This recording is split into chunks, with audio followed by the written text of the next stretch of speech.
what I'm hearing people say is, Democrats, if your ass get the White House back, go to the mat. In terms of young people, let's not write them all off. Now, I'm the mother of a Gen Z. I'm the mother of a millennial. And if anything, my Gen Z is even that much more radical than my millennial, though both of them have sense and they understand the threat of this administration.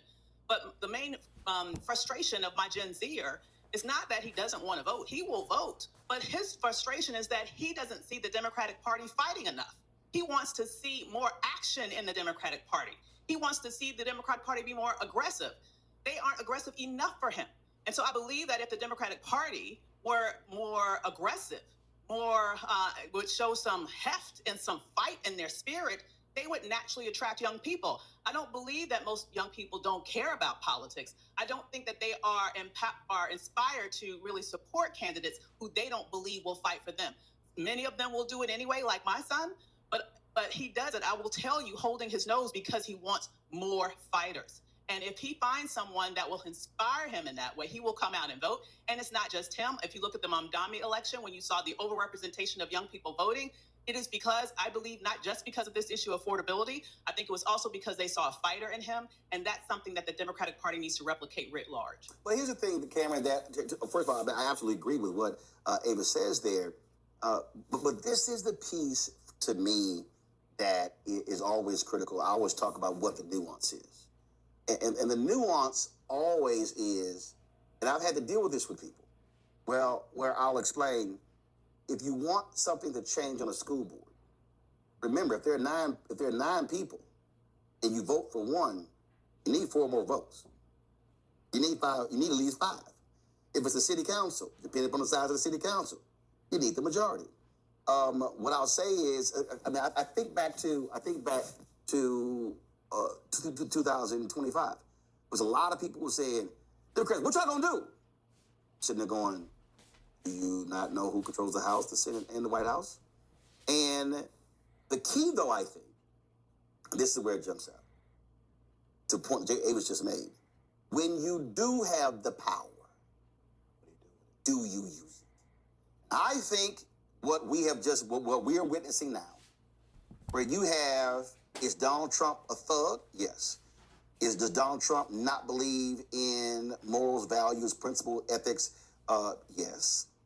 But what you are seeing is a Republican Party that says, damn all lines, damn all speed bumps. You don't hear them saying, oh, we can't do that. And so what I'm hearing people say is, Democrats, if your ass get the White House back, go to the mat. If you get the House and the Senate, I don't want to hear this bullshit. Oh, we can't do that. We can't. If there is one thing that we see with Republicans holding power, is that they use power. They wield power. They actually execute an agenda, and they say, damn everyone else, we're going to do it. That is the lesson that Democrats had better wake up. And look, Democrats don't have the same league that the Republicans do, because you have the right or hard right. But Democrats had better understand. You get control of the House. Yes, Trump can veto. If you get control of the House, if you were able to somehow get control of the Senate, what Democrats can't pray for is a Fetterman ends up acting like a cinema in a mansion. Let's say Democrats get 51 seats in the Senate. Let's say they win North Carolina, they win Georgia, they upset Collins in New Hampshire, and let's say they're able to win the Senate seat in Alaska or Iowa, or by God, or by miracle, win the seat in Texas. And all of a sudden, you somehow look up and you got 51, 52, 53. The scare for a lot of people is you're going to have 2 or 3 weak-ass centrist Democrats who hold up progress. That also, I think, is what Avis is saying. I think it's a couple things. One, they've got to get there. And I'm a creature of campaigns. And the campaign rhetoric, even when you hear it now, or the rhetoric you saw during the government shutdown started to build up, and that energy started to build up. But people are not voting for people who are non-fighters. If you were not coming out saying these things, right? Like the norms be damned. I mean, I come from a different time, but when I got into politics and when I got on the Capitol Hill, it was right as the Tea Party was coming along, and I watched how that first year pre-Tea Party and post-Tea Party, how so many of those norms were thrown out the window, and you still had so many of a contingent of both Republicans and Democrats who said, "Hey, we're working, and we're going to still try to be bipartisan. We're still going to talk to the American people as if it was pre-Tea Party times." Pretty soon they caught up and they realized that wasn't the case. I think what we have to learn, and this is not just Democrats, this is just a people thing.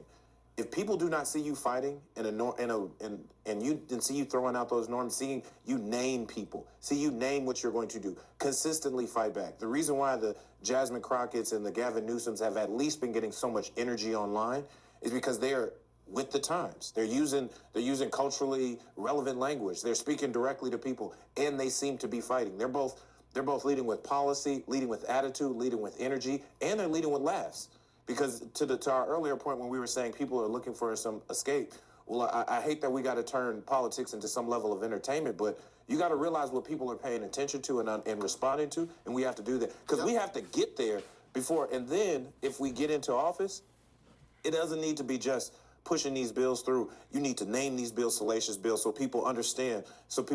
No, this bill is taking something back. This bill is fighting something there. We need to make these public stands not just in the pit of the House or the floor of the Senate, the floor of the House. We need to be in the streets. Like this is a modern media, digital first, 360, all on assault that starts in this election season. And then the moment we get elected, wherever you are, you've got to be on board. And for those centrists and those people who get scared, because you get some people who I barely got elected, or I'm in a more conservative state, I can't do what Mondani did or Gavin Newsom did. Well, then all those who can and use more of their what we call political capital, right, they got to put that out there and shield some of those. But they better get those people in line to make sure at least those votes follow. Absolutely. All right, folks. Hip politics, baby.